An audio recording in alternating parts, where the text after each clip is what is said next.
किंचित समय निर्मुह सुरगो न धामता। अभी तेरे सारे सखागण अपने अपने घरों से निकले भी नहीं होंगे, तो कोई ज्यादा जल्दी मची रहे कि मैं जल्दी पहुंच जाऊं। निर्मुह सुरगो न धामता, अभी तेरे सखागण अपने घर से निकले भी नहीं होंगे। तब तारल्य मधास त्वमेव किम, परंतु तब तारल्यम अधा, तू इतनी तरलता इतनी चंचलता क्यों धारण कर रहा है। कोई गोप की मां उसको रोकती हुई कह रही है। श्री कृष्ण के जो सखा हैं उन सखा की कोई माँ भैया कन्हैया को सखा को रोकती हुई कह रही है कि अभी तेरे कोई सखा कोई नहीं निकले, तो कोई जल्दी मच रही है कि मैं जल्दी पहुंच जाऊं, तो कोई ऐसी उल्लाक लग रही है। तो निर्भुत सुहृदो ना धामता, अपने घर से कोई सखा निकले भी नहीं होंगे। तब तारण्यम बधा, परंतु तू तारण्य धारण करके ही विराजमान हुआ है। तारण्य माने चंचलता को अधा मन धारण किए हुए है। त्वमेव किम, इतनी जल्दी काय की है, तो कोई सबकी जल्दी मच रही है का। अरे सब निकले तो सही, सखाएं आए तो सही। मैं हाथ में मैं जो रक्षामणि है उसको बांध तो दूं, तेरे हाथ में राखी बांध तो दूं, तो मणिबंधन में रक्षामणि, तेरे हाथ में जो रक्षाबंधन है उस रक्षाबंधन को तो कर दो। ऐसे कोई वात्सल्यमती मां जब बालक को रोक रही है, उस समय बालक कह रहा है कि नहीं मुझको देर रह रही है। मैया समझाती हुई कह रही है, कितनी सुंदर बाल मन उड़ती है कि अच्छो लगेगा का, सबने सखा तो सच के आएंगे और तू ऐसा नंगो बूझो सो चलो जाएगा, अच्छो लगेगा का। अरे कपड़ा तो पहन ले, अच्छी तरह से श्रृंगार तो कर ले। सबने सखा कैसे सज के सिंगर के आए रहे हैं और तू ऐसा चलो जाए तो अच्छा लगेगा। तो कह रही है मणि कांचन भूषांचिता जननी मार्जित चर्चिता दृता अतिरंक मेवान अलंकृतम हसता त्वाम सखे पाल रेवते। सबरे सखा तो लड़झड़ श्रृंगार धारण करके सुंदर आभूषण पहन करके आएंगे और तू ऐसा गरीब सा चलो जाएगा, रंग सरी को अच्छा लगेगा का, भिखारी जैसा। मैया रोकती हुई कह रही है कि मणि कांचन भूषणांचिता, जितने भी सखा हैं वे तो मणि सोने के आभूषण धारण करके विराजमान हैं। और जननी मार्जित चर्चिताद्रता, उनकी मैयाओं ने उनको कैसा मार्जन किया है, कैसा श्रृंगार करा, स्नान करा करके मार्जित, उनको 3 तमका लगा करके सुंदर सजा करके मैयाओं ने चर्चिताद्रता, चंदन काजर बिंदी इनसे सबसे चर्चित करके उनकी मैयाओं ने सारे बालकों को भेजा। बालक कितने अच्छे लगे, और तू ऐसा मेलो से जाएगा अच्छा लगेगा। तो सारे बालक तो जननी के द्वारा मार्जित और चर्चित होकर के और आर्द्रता और आदर के द्वारा, लाड़ के द्वारा भेजे जा रहे हैं, और तू झगड़ा करके जा रहे हो। अतिरंक मेवान अलंकृतम, हाय हाय कैसा अतिरंक जैसा, बिल्कुल कहूं रंग जैसा भिखारी जैसा लग रहे हो उन सखान के आगे। अच्छा लगेगा क्या तू बेटा, तो कोई नए वस्त्र पहना दूं, नए आभूषण धारण करा दूं, और तू अतिरंक में अनलंकृतम, अतिरंक की तरह से गरीब गुरबा की तरह से तू जाएगा अच्छा लगेगा। अनलंकृतम, अलंकृत है नहीं।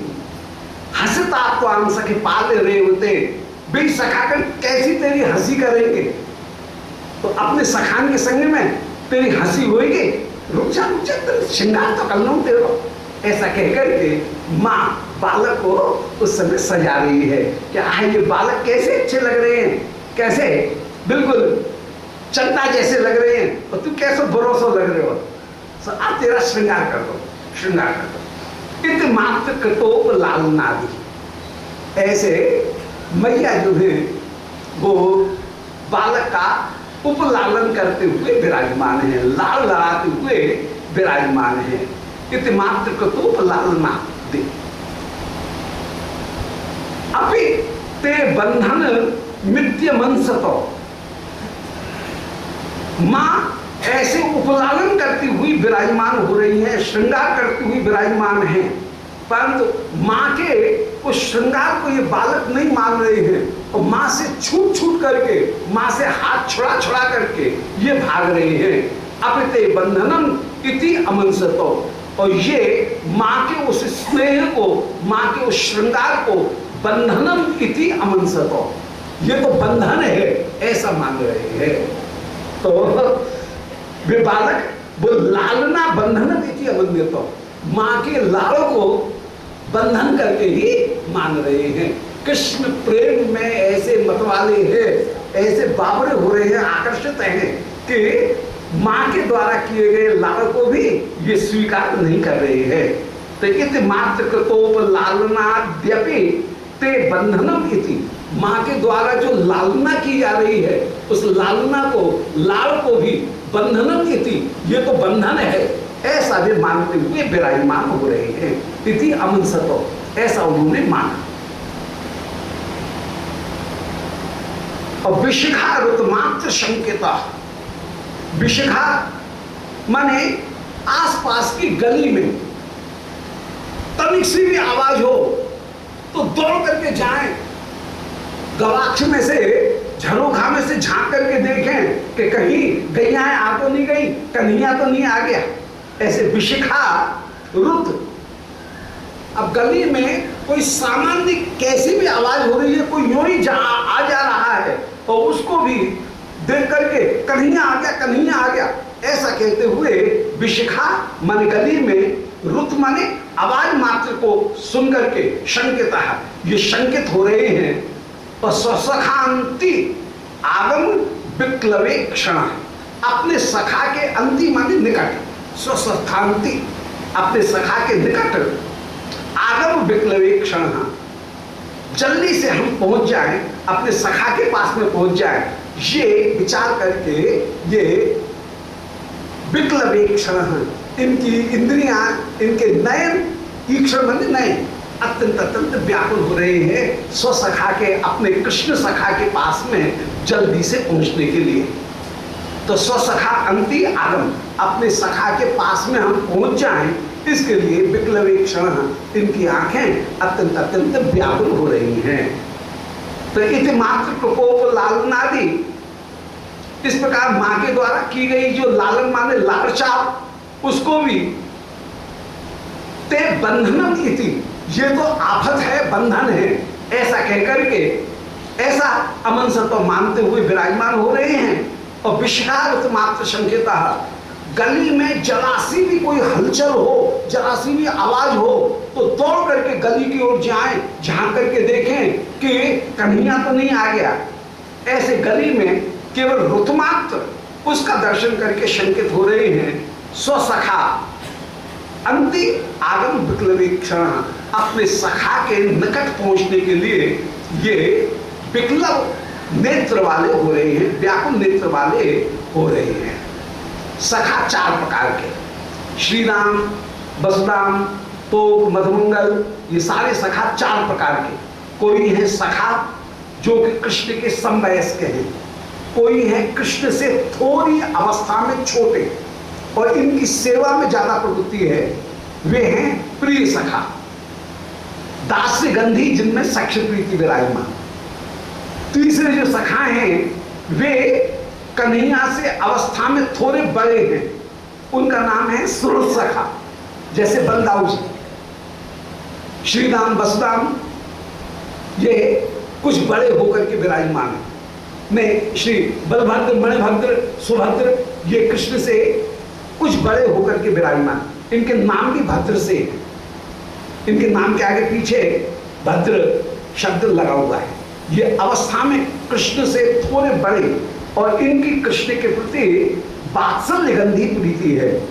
और कुछ सखाएं हैं जो कि अत्यंत रहस्य को जानने वाले हैं और श्री कृष्ण के दूत बन करके श्री वृंदा जी के पास में जो कृष्ण के संदेश को भिजवाए, जो वृंदा जी ने संदेश भिजवाया है उसको धीरे से कन्हैया के कान में कहें, रहस्य को जानने वाले और जिनमें मधुर भाव की सेवा भी विराजमान, वे हैं प्रिय नर्म सखा। तो 4 प्रकार के सखा हो गए। एक हुए सखा जो शुद्ध सक्ष प्रीति वाले हैं, सखा में ही खेलने में ही जिनकी प्रवृत्ति है। दूसरे जो सखा हुए वे हुए प्रिय सखा, जिनकी दास्य गंधी प्रीति है सेवा करने में, कन्हैया के लिए पुष्पशैया बिछा देना, कन्हैया के लिए जल लेकर के आना, कभी भूख लगे कन्हैया को तो जल्दी से पेड़ के ऊपर चढ़ करके फल तोड़ करके लाना, अमनिया करके कन्हैया को भोजन कराना, ये प्रिय सखा, सेवा करने में प्रवृत्ति। तीसरी जो सखा हैं वे हैं सुहृद सखा, जो कन्हैया की रक्षा सर्वदा करनी है इस बात में प्रवृत्ति रखें। और चौथी जो सखा हैं वे हैं प्रिय नर्म सखा, जो कि रहस्य को भी जानने वाले। अब उन सखाओं के नाम गिना रहे हैं कि वसुदाम सुदाम किंकिणी सुबलाद्या समिता इतस्ततः। वसुदाम सुदाम किंकिणी सुवल मधुमंगल ये सारे सखा समिता इतस्ततः ये सब कन्हैया के पास में आ गए हैं। समिता माने एकत्रित हो गए हैं, इतस्ततः जहां तहां एकत्रित हो गए हैं। और नशरे हरे इबे, और ये सब प्रकार के चारों प्रकार के जो सखा हैं वो जल्दी से पुरम आनशरे, ये पुर के पास में जल्दी से आ गए। आनशरे माने प्राप्त, पुर को प्राप्त करने माने श्री कृष्ण के महल में पहुंच गए। नंद महल में ये सब सखागण पहुंच गए हैं और नंद महल में पहुंच करके हल्ला मचा रहे हैं, बोले अरे कन्हैया बड़ी देर कर दी नहीं, अरे अभी तक तैयार ना आए हो का, चल भैया चल।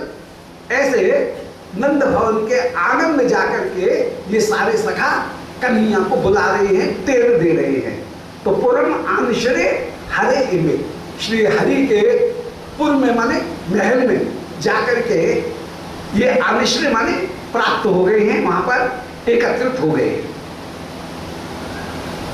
और सुख सिंधु पुलनम यथोन्मय, इन सखाओं की दशा कैसी है, सखाओं की स्थिति कैसी है, उनकी शोभा उसका वर्णन कर रहे हैं। एक उपमा दे रहे हैं कि सुख सिंधु पुलनम यथोन्मय, जैसे सुख सिंधु सुख का कोई समुद्र हो, उसमें जैसे छोटी नदियां मिल जाए, ऐसे ही सारे सखागण आज श्री नंद भवन के उस आंगन में एकत्रित हो गए। और नंद भवन उनका आनंद हो गया सुख सिंधु, सुख का समुद्र, और सारे सखागण हो गए, ये हो गए उन्मय, जैसे लहर। तो सुख सिंधु पुलनम यथोन्मय, ऐसे सारे सखा एकत्रित हो गए हैं।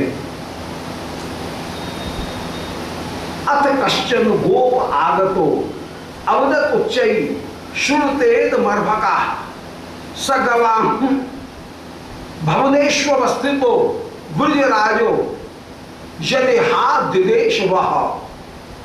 इतने में ही कोई अधेड़ सा गोप उस समय आया, बड़ा गोप आया। ये कन्हैया का साथी नहीं है, ये नंद बाबा का साथी है। तो नंद बाबा का सेवक कोई गोप उस समय आता है। तो अथ कश्चन गोप आगता है, कोई गोप आकर के अवदत उच्चई, उस समय जोर से बोला, बोले भैया सुनो, लालाओ लालाओ सुनो, सुनियो भैया सुनियो। ऐसा हेला देकर के ये गोप उस समय कह रहा है अवदत उच्चई कि श्रुतेद मर्भका, बोले अरे बालको मेरी ओर ध्यान दो, मेरी बात सुनो, सुन रहे हो कि नहीं, मेरी बात सुनो। तो श्रुणु तो इदम अर्भका, अर्भक माने बालक, अरे बालको इस बात को सुनो।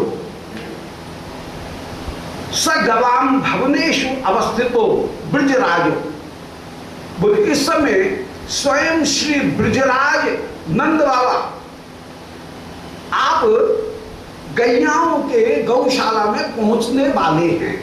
नंद बाबा गौशाला में पहुंच रहे हैं। बोले नंद बाबा क्यों गौशाला में पहुंच रहे हैं? बोले कन्हैया भोजन करके सो रहे हो।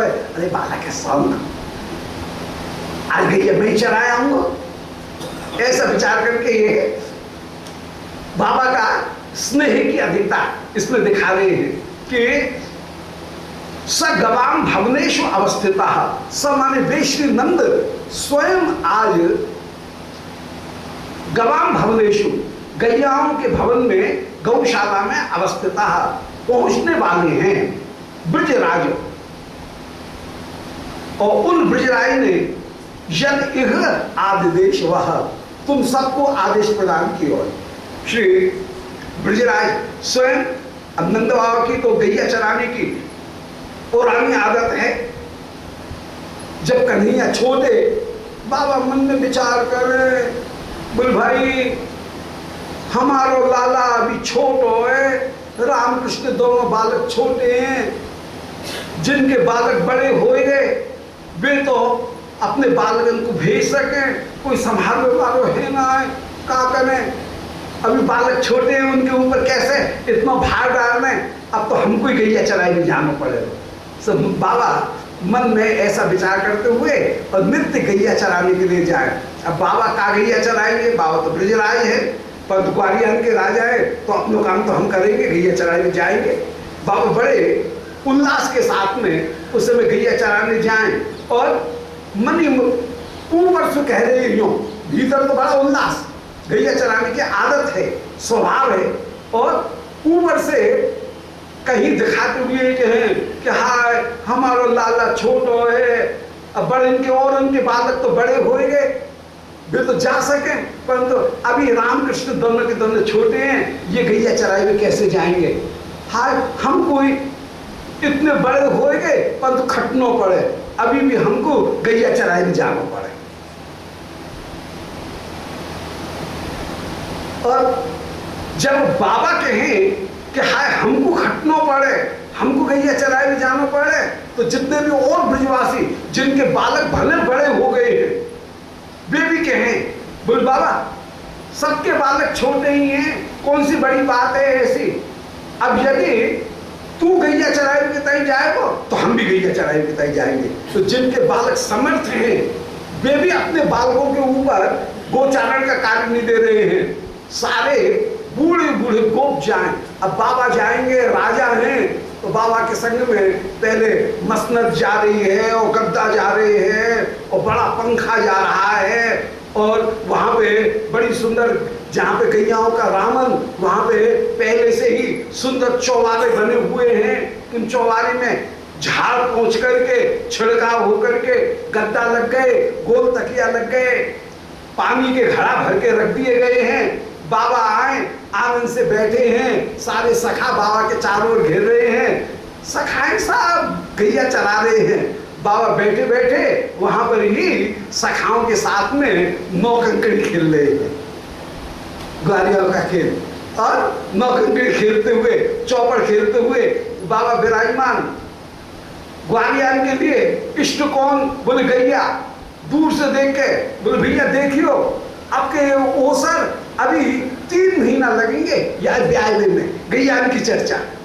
बोले देखियो ये गैया अभी 15 दिन बाद ब्याएगी, या को जो दूध है वो तीसरी ब्यात में ज्यादा खुलेगा। ऐसे श्री ब्रजराज जितने भी अपने साथी हैं उन साथी गोपों के साथ में चर्चा करते हुए विराजमान हो। गोपों के लिए गैया ही इष्ट होकर के विराजमान कह रहे हैं, बोले भैया अभी ये गैया जो है याने देख नेक या के एल सरक रहे हैं, या वो पेट खाली है रहा है, बालक जो है वो नीचे आएगा, अभी 1 हफ्ता लगेगा, 7 दिन लगेंगे, 7 दिन में ब्याह जाएगी। बहुत अच्छा देखियो अब के ये बहुत अच्छा दूध देगी।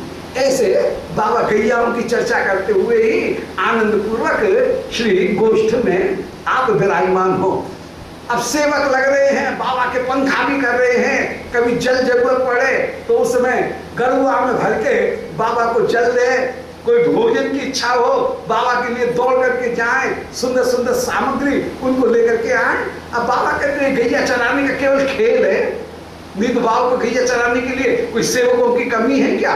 परंतु भाव ये कि हाय हमारे बालक अभी छोटे हैं, अभी तो हमको ही खटना पड़ेगा, हमको ही करना पड़ेगा, ऐसे विचार करके बाबा वहां पर विराजमान। जब कन्हैया ने बाबा से कहा, बोले बाबा अब हम बड़े हैं गए, अब तू गैया चराए में जाए, हमें अच्छो ना लगे, अब हम बालक समर्थ है गए ना, अब अपने घर को काम हम करेंगे। बाबा की तो छाती चोड़ गई, बोले चलो नारायण की कृपा से आए लाला या लायक भयो कि ये कह रहे हो कि हम गैया को चराए को काम संभालेंगे। बाबा ऊपर से तो कह रहे हैं, बोले बेटा अभी तुम छोटे हो, तुम क्या संभालोगे, गैया तुम पे संभालेंगी ना। परंतु कन्हैया करें, बोले नहीं बाबा हम सब संभाल लेंगे, चिंता मत कर, तू चिंता मत कर। दूसरे दिन गैया ही जब खिरकते नहीं निकले, सबने सखा कह रहे भैया बाबा आज तो गैया खिरकते ही ना निकस रही है। बाबा बोले कि भाई ऐसी क्या बात है, चलो कन्हैया कल कह रहे हो, कन्हैया बात समय कहें, बोले बाबा हम गैया में ले जाएं, हम निकाल लेंगे, तू मत चिंता कर। बाबा बोले भाई पूछ लो, मुहूर्त करवा लो। बाबा ने अपने भागवती स्वेज्वा जितने भी ब्राह्मण पुरोहित कुल पुरोहित उनको बुलाया, सब ब्राह्मण बोले बाबा आज बड़ा बढ़िया दिन है, शुक्लाष्टमी कार्तिकस्य प्रोक्ता गोपाष्टमी बुधई, कार्तिक शुक्ल गोपाष्टमी, आज को मुहूर्त बड़ा अच्छा है कन्हैया की गो पूजन को, सगुन को। कन्हैया आज गोचारण करने के लिए पहली बार जाएगा, मन में उल्लास, बोले बालक तो छोटा है परंतु यहाँ पर उल्लास इतना है कि जल्दी जल्दी बालक के शगुन है जाए, सगुन है जाए, एक बार गैया चराए तो सगुन है जाए। सब बाबा ने अनुमति प्रदान की और श्री कन्हैया उस दिन से गैया चराने के लिए नित्य पुत्र जाए। बड़ा भारी आनंद उस समय विराजमान है। तो आज कश्चन गोप आगता, उस समय कोई गोप ये आकर के कह रहा है, अवदत उच्च स्वर में बोला कि श्रुतेत मर्भका, बोले अरे बाल को सुनो सुनो, सगवान भवनेश्वर स्थितः, श्री ब्रजराज आज गैयाओं के भवन में पहुंच गए हैं। ब्रजरायोज यदि आदेश, उन ब्रजराज ने जो तुमको यहाँ पर आदेश दिया है उस आदेश को तुम सुनो कि स्वपित क्षणम अच्युतः सुखम। कन्हैया ने आज सवेरे कलेऊ ने देर तक की और कन्हैया ने भोजन करके लेट होए, तो स्वपित क्षणम अच्युत सुखम, वे अच्युत सुख पूर्वक शयन करें। कन्हैया को जगाओ मत, अभी कन्हैया सो रहा है तो नेक्स्ट सो रहा है तो सो जाओ। गैयान को तो रोको ना जा सके, गैयान को चराए बताई हम जा रहे, कन्हैया सो रहा है तो सो, तो स्वपितु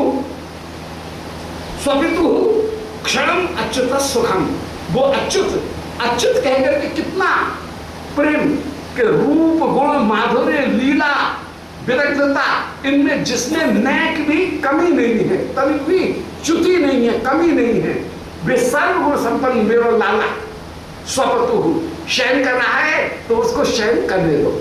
श्री कृष्ण की इसके द्वारा धीर ललित नायक रूपता प्रकट हो रही है।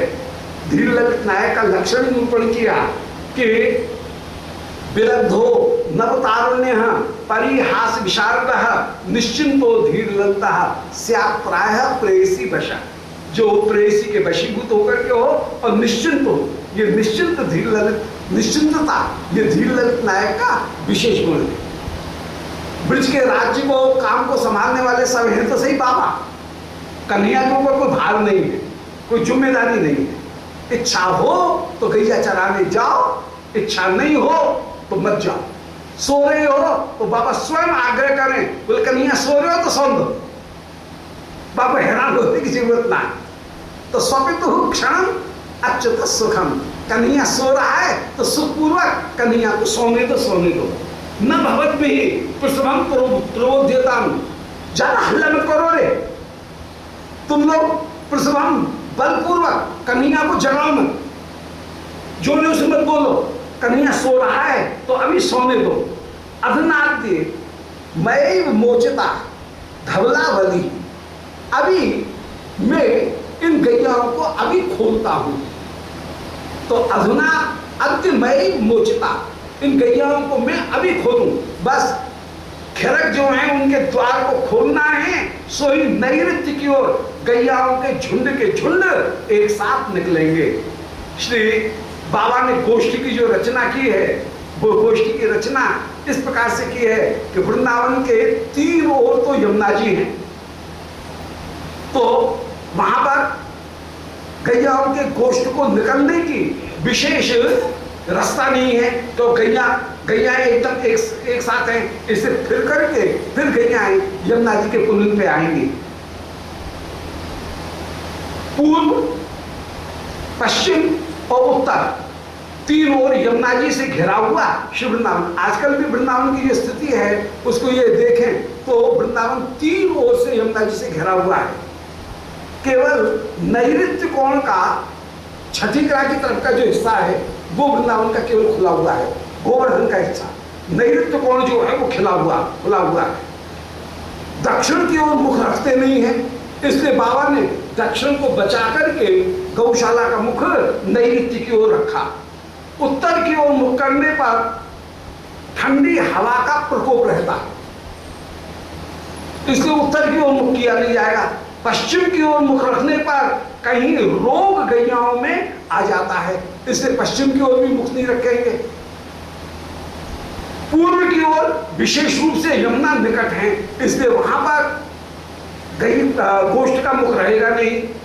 ईशान कोण में काली विराजमान है, काली रहे, इसलिए ईशान कोण की ओर भी ब्रज का मुख नहीं रखा। और दक्षिण की ओर मथुरा है, बाबा ने कह रखा है कि भैया एक तो दक्षिण की ओर कोई नहीं जाएगा और एक ईशान कोण की ओर जहां पर काली हृदय है उस ओर कोई नहीं जाएगा। बाल बाकी के सारे ब्रज में खूब बोलो खेलो। गौशाला जो है उनका मुख विशेष रूप से बाबा ने नैऋत्य कोण की ओर श्री गोवर्धन की ओर रखा।